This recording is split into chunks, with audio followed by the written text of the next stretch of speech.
Today's webinar is, I suppose, number 5 in the series that we've got of the business success webinars or series. It's number 6 because we did 2 and then we're on number 4 at the moment in the autumn series.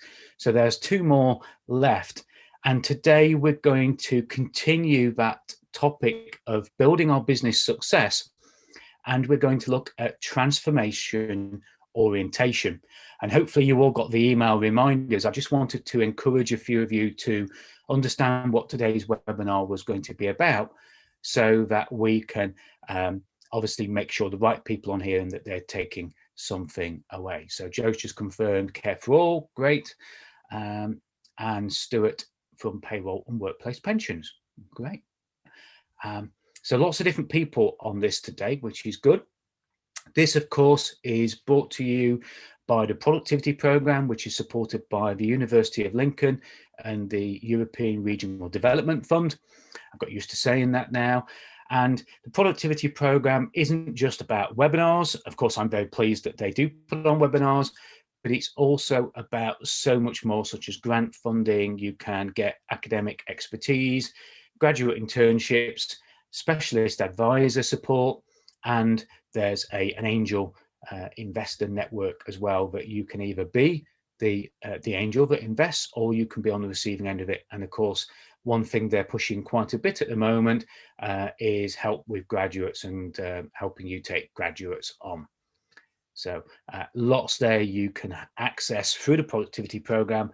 And what I would suggest is that as many of you as possible make contact with them and find out what's available to you in your area and as part of this Productivity Programme.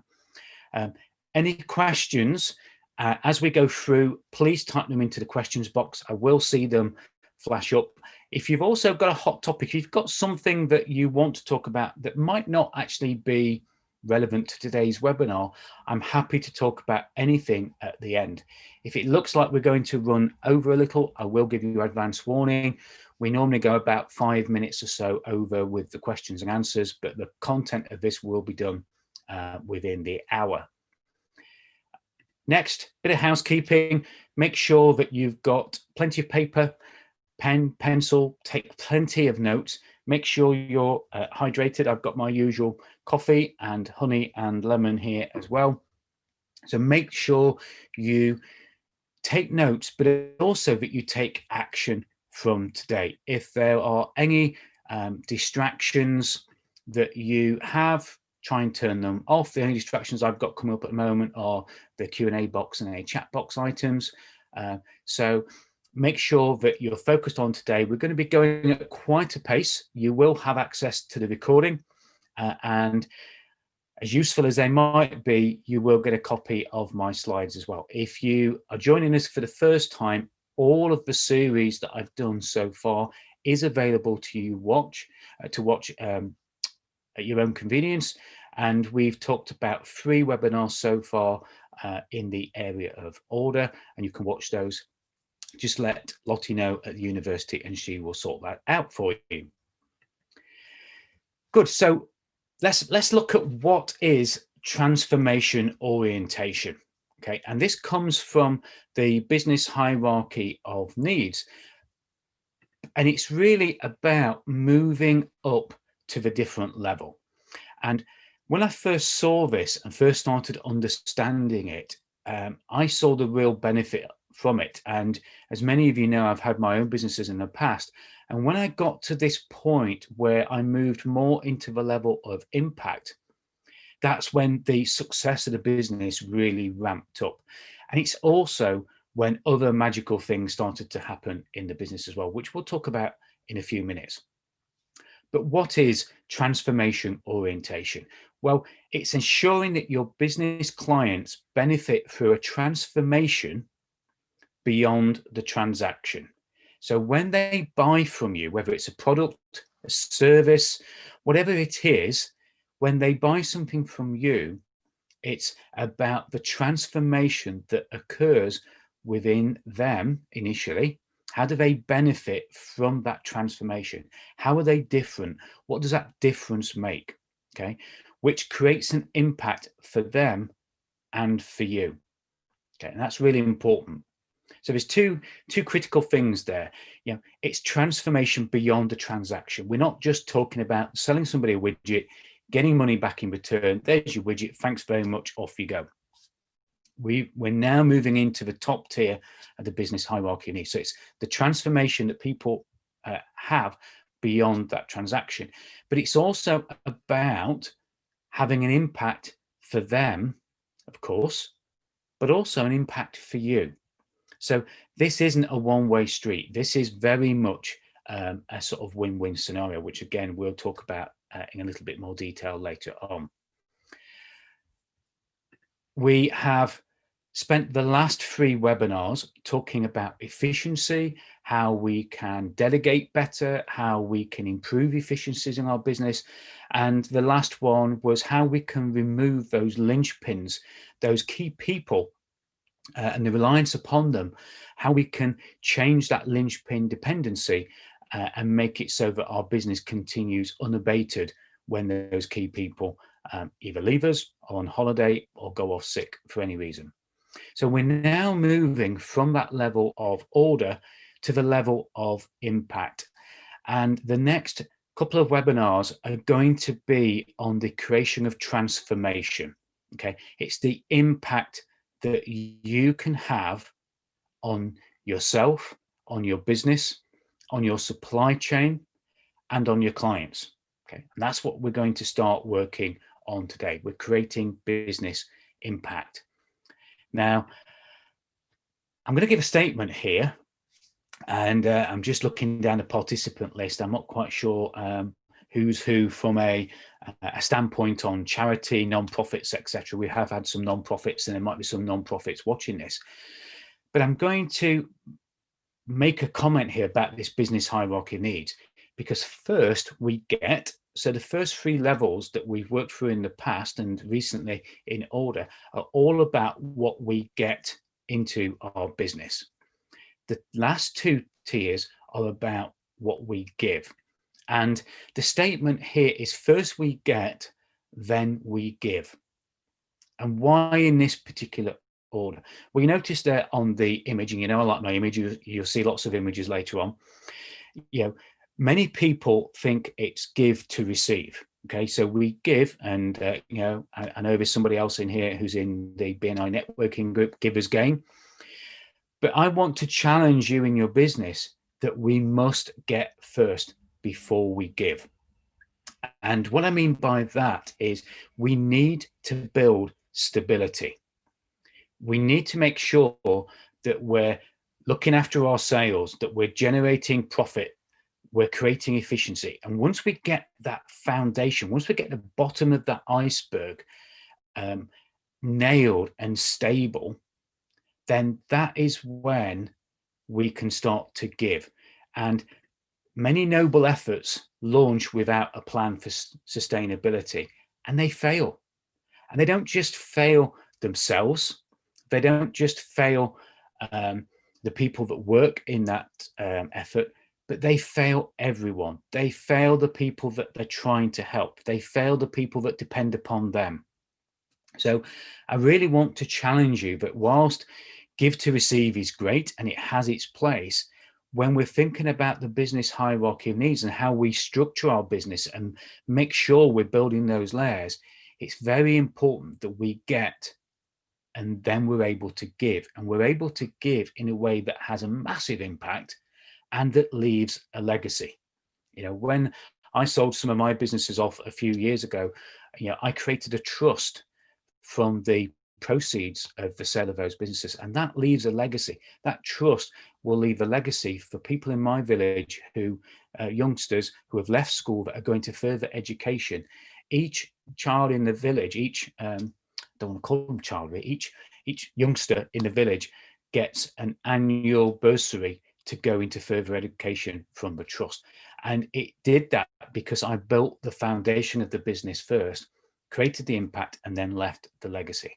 So it's really important that I get you to understand that and challenge you on that, because you might think it's the other way around. Now, another question here, do you want to own a business or do you want to grow a business? Okay. Now, if you want to own a business, those first 3 levels of get actually are sufficient. Yeah. You can generate sales, you can generate profits, you can be efficient, and you can own a business. Or do you want to grow a business? If you want to grow a business, and growth doesn't necessarily mean growth in turnover, growth in profit. It could be growth in impact, growth in the way that you contribute to your community. Okay.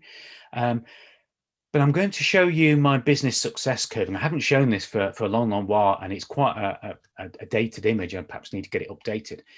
But the first 3 levels of sales, profit, and order help you own a business. Okay. Impact and legacy help you grow a business. And I know it might be a little bit small for some of you on the screen there, but I just want to talk you through this business success curve, because I want you to tell me where you are on this curve. If you don't feel comfortable telling me, then I want you to write it down. Okay, so over on the far left of investment, and we've got the bottom line, which really is time. There's no definite time because it can be as long or as short as it needs, depending on the business that you're in. But most businesses start with something.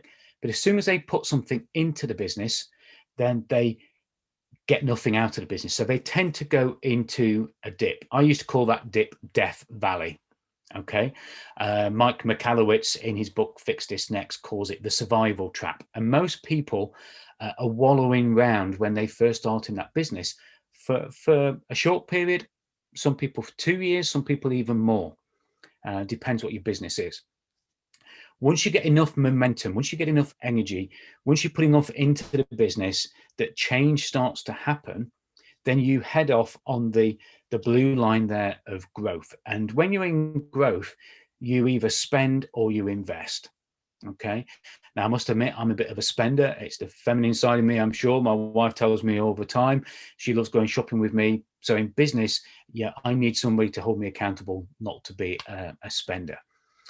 And that line there is where we are growing. It's where generally disorder, chaos, it feels like we're really putting a lot of effort into driving our business forward. And that's a very dangerous place, because very often, because we've spent some time in Death Valley, we escape onto this success line, this growth line. But then what happens is we stop looking at our metrics. We stop measuring the success of our business. The bank looks good. This looks good. I know people who have had business bounce back loans, Sybil loans, etc., who see their bank bounce now and they've stopped worrying about their business. So they've stopped measuring it. They've stopped reviewing it. And the reason it's dangerous is at some point, something is going to change. Who could have predicted, even back in January, February, that this COVID crisis that we're in now was going to have such an impact? But there's always something out there. I was doing a podcast with a guy from Nigeria yesterday who was a guest on my podcast. And he shared one of his tips was about disruption. Disruption is always there. There's always competitors. There's a client change. I had a national house builder purchased by another national house builder and shut them down. There's always change around the corner. So you need to keep an eye on change. And the reason I'm showing you this curve is because 3 things happen at this point. And this is where most of us are in this webinar series. Okay. And we have a choice. We can choose to ignore what's going off and we decline. Okay. We can go into a bit of invest a little bit more time, effort, money perhaps into the business, and we go back into a bit of a wallow, but we relaunch. Okay. And that's ideal, because what we're doing is we're just extending that curve. But what a lot of business owners do, and what I saw when I first started in business back in 1992, 93, I saw a lot of people that I met who had really bad jobs. They owned a business, but they worked massive hours a week. They took the least amount of holidays, and generally they weren't the best paid in the business neither. And that to me is the people who have decided, do you know what? I'm okay where I am. I'm making enough profit. I'm generating enough revenue. I own my own business. I'm okay with that. But that's a flat line. And it is like a living death. It's a job. It's a bad job. Okay, so I want you to think where you are on that curve. Are you in a wallow at the moment? And it doesn't matter, there's lots of different tiers to this. Are you relaunching? Have you got a job? Are you in decline? Or are you on that growth curve at the moment? Okay, so just think about that where you are at the moment. And if you want to share it, please put it into the Q&A box. If you want to share it privately with me and not with the other people, then use the chat box and just share it with me privately rather than with everyone. But just have a think about where you are on that business success curve. I'm just going to give you a few seconds to think about that and let that sink in a little bit. And it gives me time to have a sip of coffee as well. And you look at some of the most successful businesses that are out there, they generally go through this reinvention and relaunch of themselves. You know, Virgin is a typical example of that. Yeah, and remember, you know, some of you might be stifled in growth at the moment for all sorts of reasons. And I know some of you shared those reasons with me in the past on previous webinars and just now. But think about growth more about the money side of things. Is there ways that you can contribute? That's what we're going to be talking about now. How can you contribute to yourself? How can you contribute and have an impact on your staff, on your supply chain? You know, what kind of transformation can you help your clients have? You know, and that's really, really important. So Joe has said, yeah, on the growth curve. Come out of Death Valley syndrome to an upward curve of recovery and ready to return to growth in 2021. Great answer, Frank. Well done. And you know, when you're in Death Valley, people are really, really intent on looking at their figures, you know, monitoring their success, checking their bank every day. And you know, one thing I would say to those of you who have put that you're in that growth phase is don't lose that habit. You know, don't let it weigh you down. Don't let it paralyze you, but make sure you're consistently monitoring. I know we've got Dan, the accountant, on here, and I know he's very passionate about people monitoring their figures, putting their profits to one side, and making sure that you're keeping on top of that. So, yeah, what we don't want, absolutely, someone who's put here, we don't want it to turn into a bad job. Definitely not. So let's move on. Let's clear these chat boxes out the way there. Relaunch, somebody's mentioned there in the chat box as well. So let me start with a question or two for you. I did put a question and then I put another question in there, so I had to put in brackets or two. So from your business, and I want you to be honest with yourselves, I'm not going to ask you to share this, but are you trying to keep up with the entrepreneur Joneses? Okay, so do you have somebody you aspire to be better than or to keep up with? Okay, is there somebody else in your industry that perhaps you're striving for? Or do you have a vision of, rather than just trying to keep up, you've got a clear vision of how you're going to contribute? Okay, and if leading on from that, if you do have a vision of how your business is going to give back and contribute and have an impact, do you believe that your business has the potential to change people's lives? Because I can tell you without exception, I know some people, Joe from Care for All, some businesses find it very easy to have an impact and change people's lives. But every single person that is on this call has the opportunity to change somebody's life. And it might not be your client, it might be the people that work for you. You know, I've got a builder client that I work with in Newark, and he's changed and he's passionate about changing every person in his business. He's enabled people to buy their own house by helping them and giving them deposits. He's allowed people to clear gambling addictions and all sorts of other things.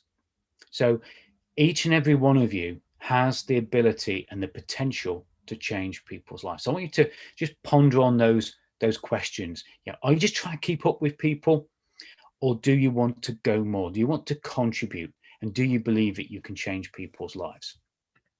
And that's where we start to move through today's content. I know we've taken quite a time to get through that, but this really, the first sort of 10 or 11 slides are about getting you to think about this top tier level of giving. Okay. And we're going to look next at why move from get to give. Why would you even care? Now, I've showed you a little bit about the success curve there, but there are more reasons to do that. We're going to talk about what is a transformation beyond the transaction. So we're absolutely clear on that. I'm going to ask you in quite a few slides to think about how your clients benefit beyond that transaction. So you need to put your thinking head on for this one. And I'm going to give you some simple places to start or focus on. And of course, we'll answer any questions at the end as well. So why move from get to give? And this is a simple slide that just moves on from what we've been talking about. For me, the reason I move from get to give is because I love what I do. Every business that I've had, I've always been passionate about it. I've always loved that business, and it's really important for me that I'm leading with my heart. Okay, every business that I have is heart led. Okay, so that's why I moved to get to give. It fulfills my absolute essential need for contribution. You know, we all have human needs: significance, contribution, love, certainty, uncertainty, and a couple of others. But contribution for me is a big one. Okay, so I'm following my heart. The other thing, and why move from get to give, is its leverage. Okay, we put so much effort into those bottom three tiers of sales, profit, and efficiency order. It takes a lot of our time, it takes a lot of our effort to generate the results. When you move to the giving part of this business hierarchy of needs, the fulcrum, the leverage shifts, and it takes much less effort to generate the results, to generate the rewards for both you and for the people that you deal with. So it really, really is important to understand that this seesaw effect is not weighted against you now. When you move to this level, it's weighted in your favor. So that's why this is really important. And for some of us, it might be a superhero complex. We all, as either managers in business, leaders in business, because I know we've got people that perhaps work in a business, and also those of us who are entrepreneurs and business owners, most of us have some kind of superhero complex where we want to be seen to be great. You know, we like to be praised. We like that significance. Okay, and that's another reason. Some of us like to have the badge. Some of us like to be renowned for what we do there. So that's definitely something that's possible there. So I want you just to take a moment and just work out why you need to move from get to give. Why? Just take this text from the delivery driver. Just bear with me a second.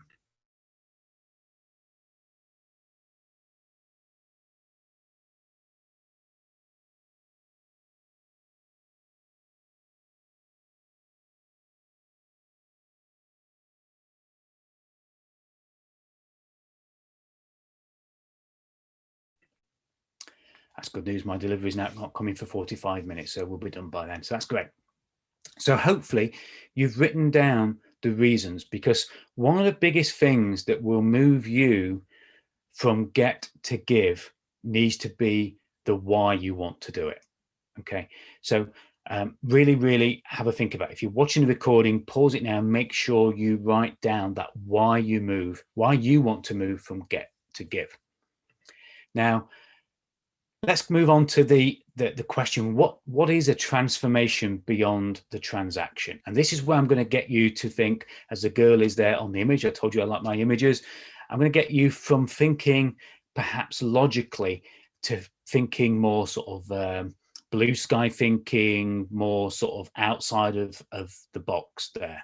Okay. And most of the people that are on the brands there, Google, Coca-Cola, Apple, Unilever, Unilever, nearly every advert you see on TV is made by Unilever. It's incredible, the market share that they have. But most people buy from these not because of the transaction. Okay. Now, I am a Starbucks fan. I know some people might be Costa fans and Cafe Nero, but I am a Starbucks fan, and I don't go necessarily for the transaction. I go for the experience. I go for the culture. I go for the great coffee, because I do like the coffee, which I'm going to take a sip of now. But I'm sure most of us, when we buy or when we have a transaction, because YouTube can be free, it doesn't have to be a paid for transaction. When we go through a transaction with these people that are in the middle of the screen there, we all receive some kind of transformation because of it. We all receive something better.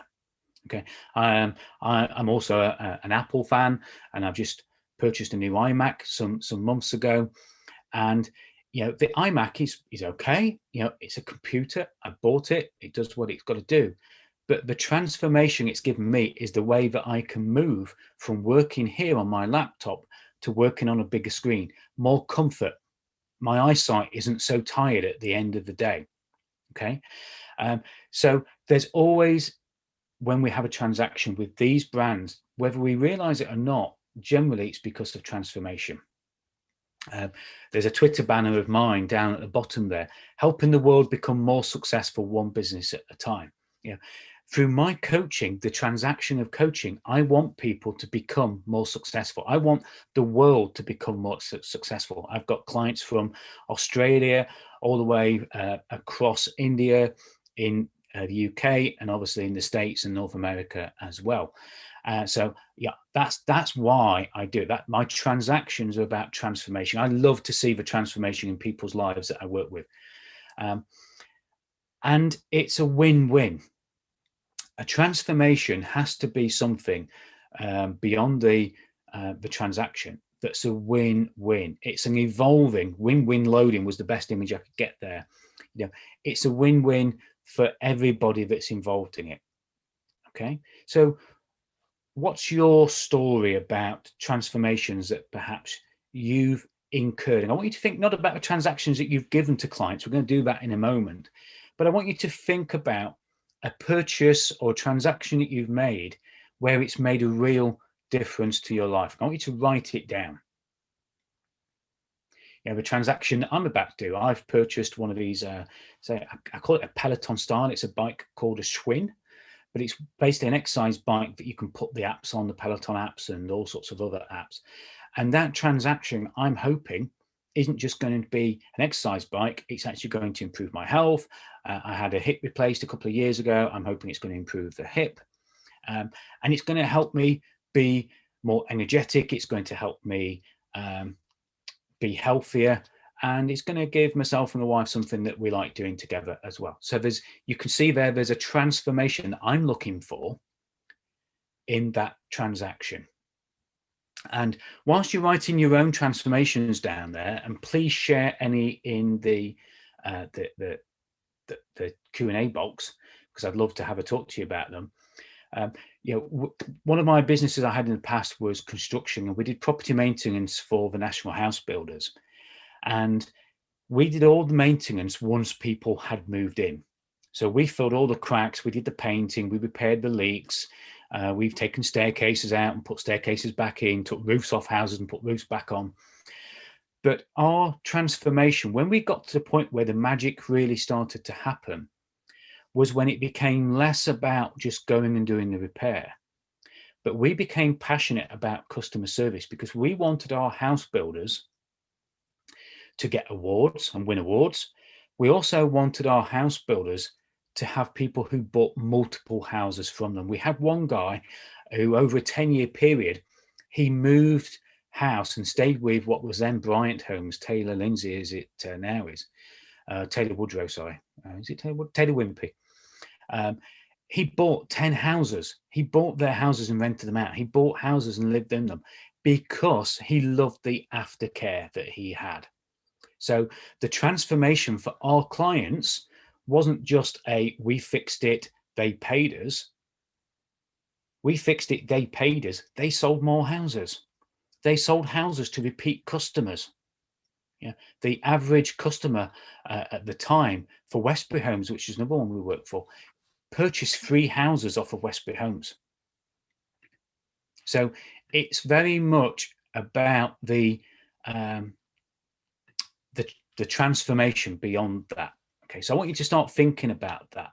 And please write, if any of you have got a transaction that you've had that has been a transformation for you, please put it in the questions and answers box. It might be a car that you've got now that's giving you a new hobby. I bought a Jeep Wrangler. I never realized when I purchased it that I was going to, and Dan's probably sniggering now because he knows how long it's been in for warranty repairs. But I never realized when I purchased it that I wasn't just buying a car. I was buying a whole community of friends, people that I go off-roading with. We go on holiday to, when we're allowed to go into it, Wales and Scotland. And we've got very much a transformation. I've learned new driving skills, and I've done some amazing things in that. So what's that transformation beyond? Please, if you've got any, type them in the Q&A box. Don't be shy. And while you do that, and while you think about that, I want you to think about now the clients that you are currently dealing with. So perhaps list your 3 top clients. I know some of you might not have clients in quite the same way, and I'm not quite sure how the care side works and how some of the other people on this call where you might be dealing with individuals.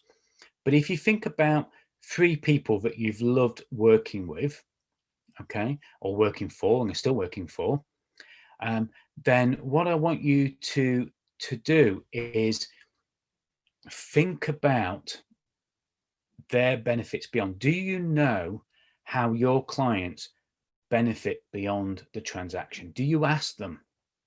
Do you get feedback? Now, it might be that you have a service that helps people spend more time with their family. You might be a mortgage advisor. You might be down the accountant, helping people put their profits to one side so that they can spend more time, do their dream vacations as they're there with the kayaks. It could be that you're just allowing your clients to have an easier time. How many of us actually make our clients' lives easier by the transactions that we have with them?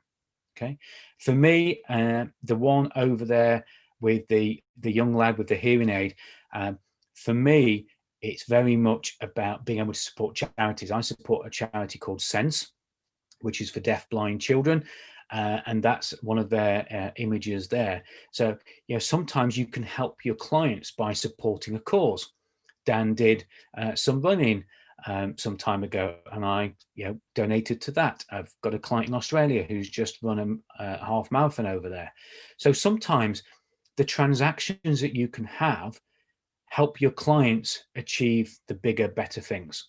So I want you to have a think about this. As we go through these, think about these clients that you've got and think about some of the things that perhaps you think they might have had or that they might have had.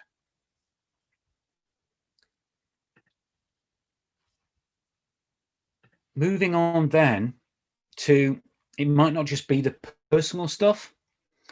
What it might be that helping hand, helping people unlock their potential, the padlock there.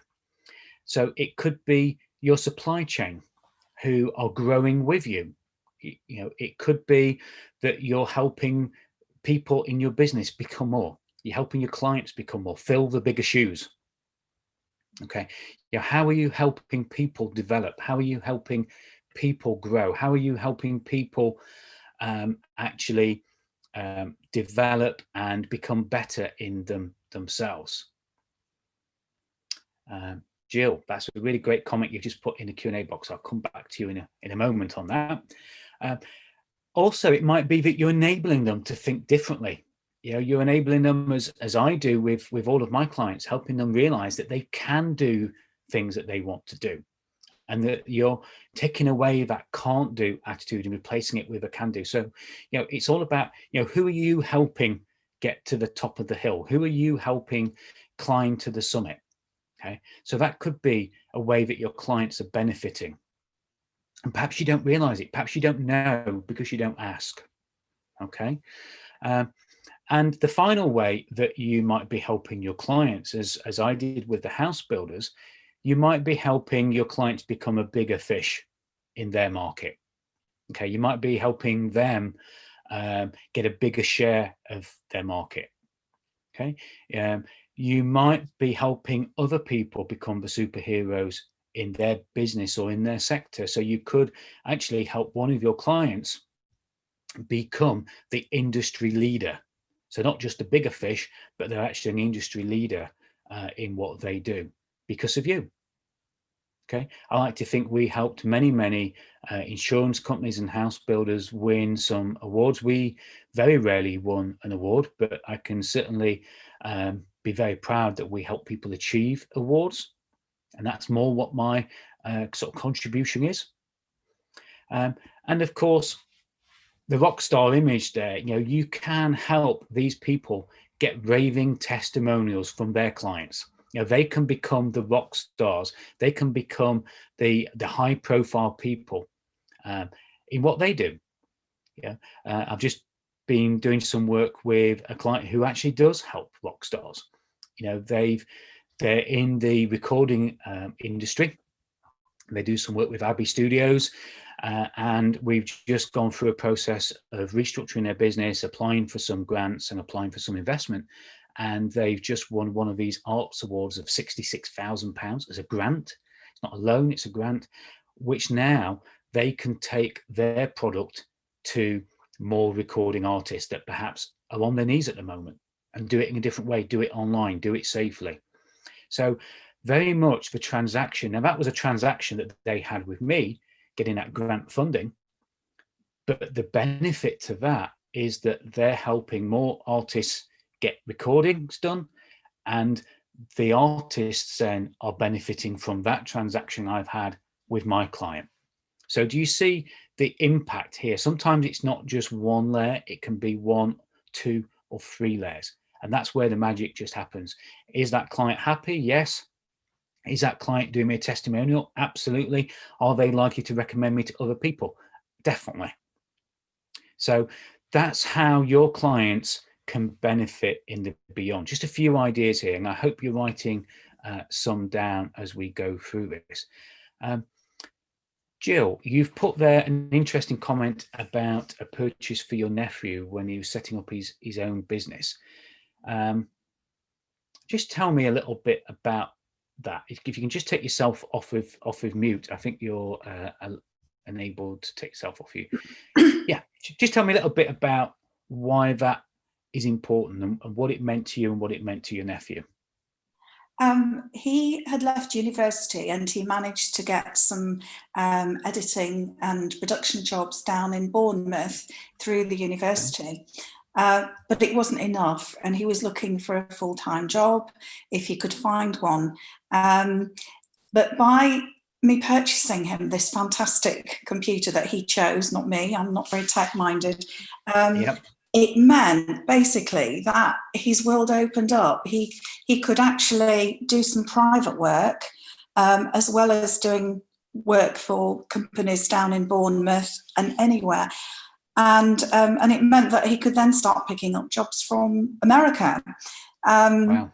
And he's continued to do that. He now is based in Manchester. And we had it was like a coaching session for him, really, only this week, talking about his opportunities and what he's doing at the company in Manchester now. And he's managed to get a job in China that will last for 3 months, great. All online. He's got another guy who works in America and he's going to do some work for him. So he's been able to take on small pieces of work to the point, really, where he can now become quite independent. Yeah. So it's made the world of difference to him just having that piece of kit. And that's a great story, Jill. And I think there's 2 sides to I want to explore this, and thank you for sharing that. Where did you get this computer from? Actually, it's an Apple. It's an Apple. Ah, well, there you go. You see, that says it all. But where did you buy it from? Did you get it offline? Did you get it from a store? Well, he bought it online, and then I literally just transferred the money to him. Right, perfect, great.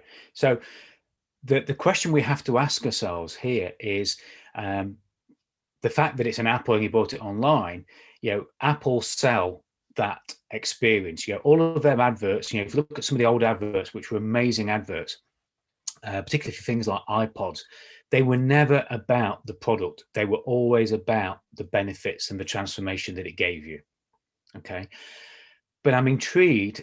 Did anybody follow up? Has anybody asked, has your nephew or you had any kind of request for the difference that this has made to somebody? Because that's the thing that I find lacking. And it's not because we want credit. It's not because we want recognition. But very often, how do we know that the way that we're doing things is having that transformation unless we ask? So has there been any feedback, do you know, or has there been any testimonials at all in any way? Not as far as I know from Harry. No. But I have to say, if I'm honest, I'll hold my hand up to say that it gives me such great pleasure that, he's moving on because of that one piece of kit. Yeah. He was static at home. He could only do bits at home. And now he's just so much more flexible with where he can work and the amount of stuff he can do. Yeah. And if you think about it from Apple's side, the benefit and the transformation, they've made a clear transformation in his life, an amazing one. Yes. But also the benefit has been to you, how you feel about that, how you feel that you've been able to contribute him. So that single online transaction has created such a transformation. And that's what I want us all to think about. And if we're going to do it, let's do it with the knowledge that we're actually achieving the results. Sometimes people will give us those results. I bought a hammock in summer. It changed the way I've enjoyed my garden. And I went straight on, recorded a video testimonial and sent it to them. And they were just blown away by it.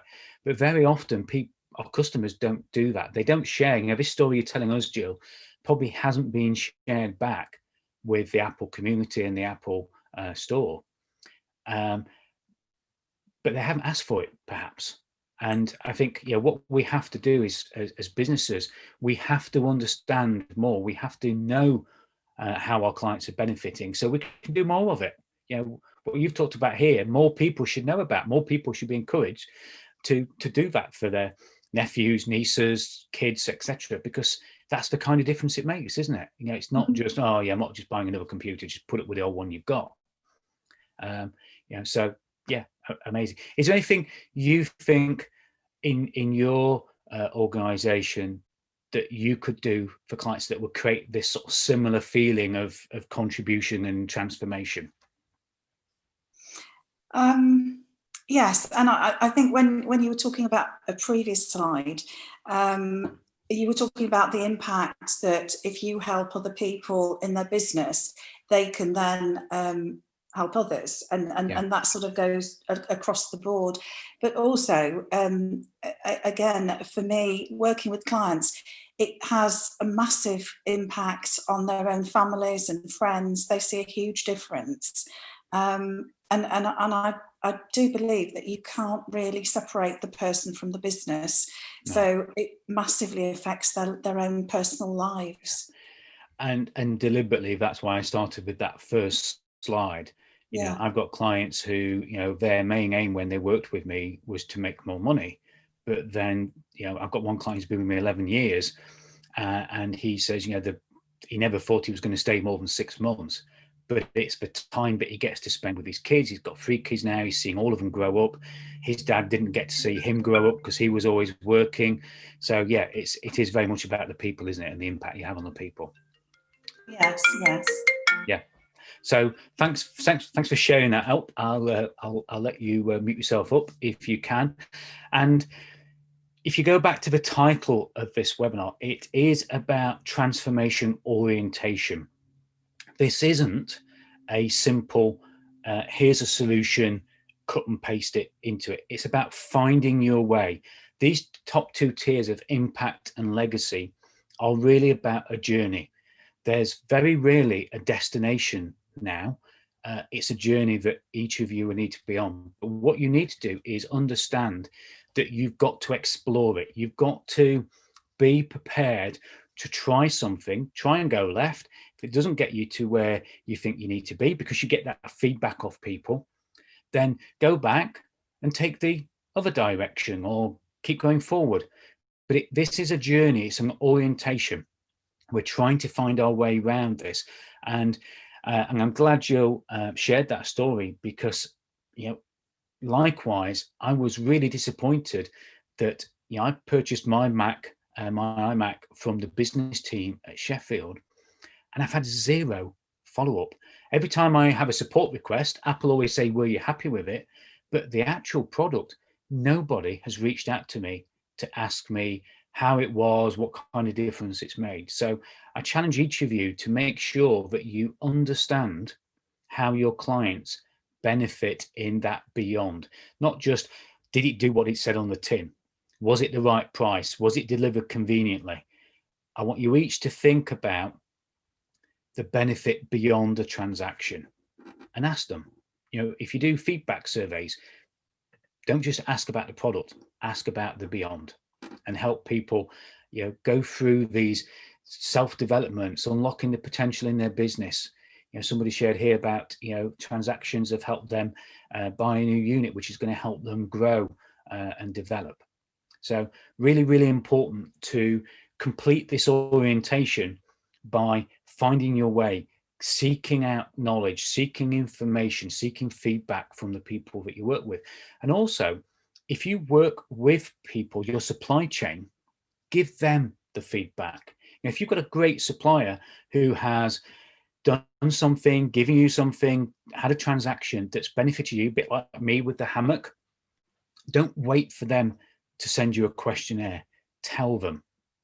You can help somebody else get what you had if you tell them the benefit that you received. Okay, so make sure it goes both ways. And that leads me then on to the next slide, which I want to give you some simple places to start or focus on. Some of you might be thinking, well, this is all great, but where do I start? And I want you to think about these as either places to start, or for those of you who are already having an impact and always say, well, we're already making a difference in people's lives, that's great. But perhaps some of these you need to focus on. Perhaps some of these you need to improve yourself. Okay. Going down the list, define your greater good.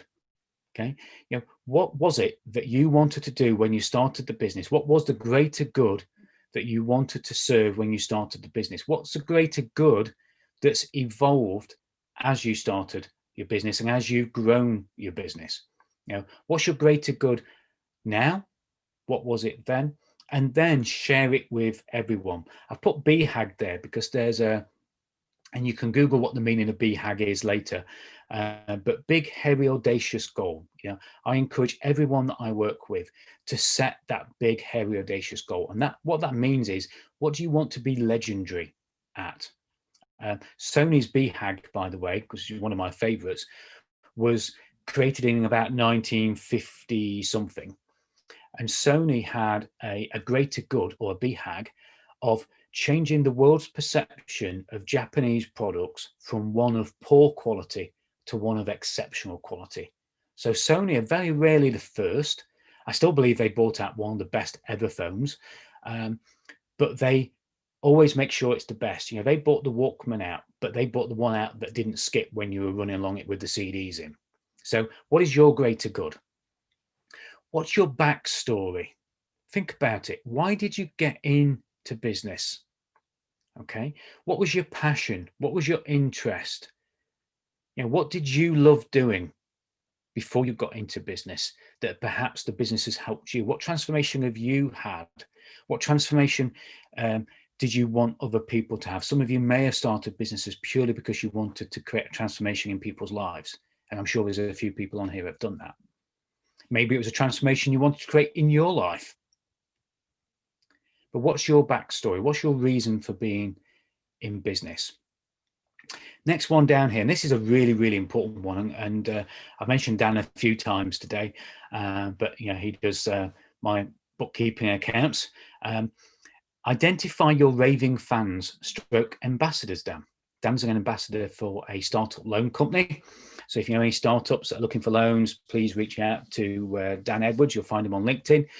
But what you need to do is you need to find out who are your raving fans, who who are people that go out there and say great things about you behind your back. They're ambassadors who are willing to not just give a testimonial, but they are willing to recommend you to other people freely and easily.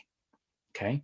Identify who they are, and you might actually not know why they're a raving fan. That's really important. The other thing to do is look at your transactions. Is every transaction a win, win, win, win, win? And I mean that by the fact that you should win, your client should win, your supply chain should win, your staff should win, their staff should win, their suppliers and their clients should win. Ask and review. Make sure you're asking the right questions, ask quality questions, better questions to get really great answers. So think to yourself, is every transaction that you do a win, win, win, win? Define the meaning of impact. Okay, keep it simple. Each of you on this call, I know a couple of you have got to drop off in a few minutes, but define your own meaning of impact. What does impact mean to you and your business? Keep it simple, keep it clear. Share it on your website, share it in your mission statement, your vision, share it in your business plan, share it in your inductions. What kind of impact do you want to have? What's the meaning of impact in your business? Have you got that? Is it clear? Think also about, what does your transaction spark? So as we were just talking with Jill there, it might not necessarily be something that you see straight away. We heard a nephew there, all these amazing things, started with initially that act of kindness that made Jill feel great. It helped him be a little bit better at what he does and who he can work with. But look how it's evolved. So what does your transaction spark? I didn't talk about it in after the conversation we had, Jill, but very often it's that spark. What does it start to do? And the other thing, and the final thing, is that impact should be inspiring. Okay, and we're going to talk about that more in the next webinar, about how we can use impact to motivate our team, our supply chain, and our clients to do more business with us as well. So make sure that all that you do inspires.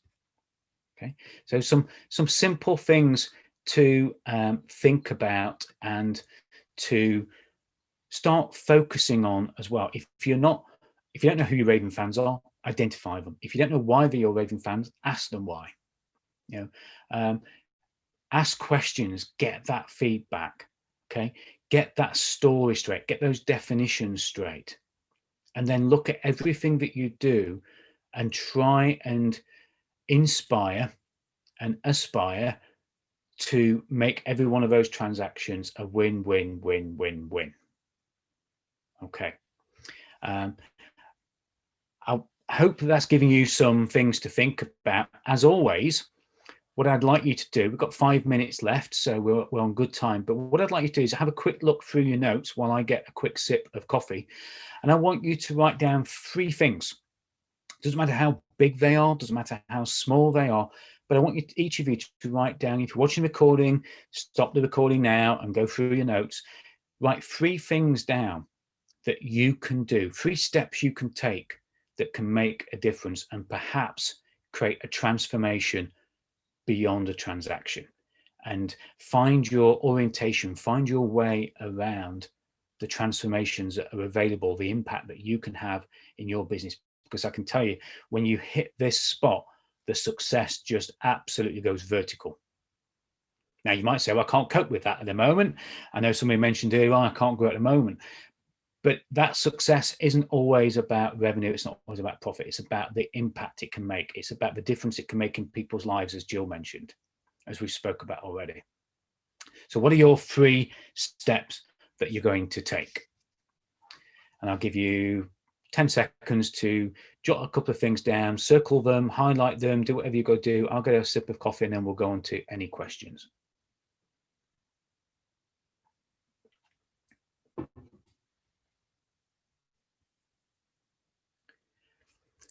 Okay, if you would like to share those as we go through any questions, please put them in the questions and answers box. Frank's had to jump off. He's got another call. He said it's been thought-provoking, so that's good. Thanks, Frank, for that. He's going to watch the recording. Dan, thanks. You're an ambassador of my coaching services. Thank you for that. So it's been an absolute pleasure to have you on today's webinar. We'll go through some questions now, if any of you have them. Train a driver to be a transport manager. Yeah. And the question with that, Peter, if you're going to do that with the train, the driver into a transport manager, what difference will that make for him? Yeah, so it'll encourage other team members to develop their skills outside transport, but it'll also, I should imagine, make a difference to his family. It'll make a difference to where he spends his money and what he does with his life as well. If any of you want to answer any questions, please put them in the Q&A box, or just take yourself off of mute, and we'll go through any questions and answers there. More than happy just to jump on a quick Q&A with anybody who wants to take themselves off of mute. This is where you get that tumbleweed moment where you ask questions. You're stunned into silence. It would be remiss of me not to put the productivity program contact details up there. As I say, there is so much on offer from the productivity program, and I think more is going to come as we go through these next few weeks and months. We've just about hit the top of the hour. If nobody's got any more questions, then what we'll do is we will wrap it up there. Yep, bit overwhelmed. Refresh your website, 3 actions, great. If you need anything, find me on LinkedIn, reach out to me, and you'll get a copy of the recording and the slides as well. It's been an absolute pleasure to have you all on today's webinar. Thanks very much, and bye for now. Bye-bye.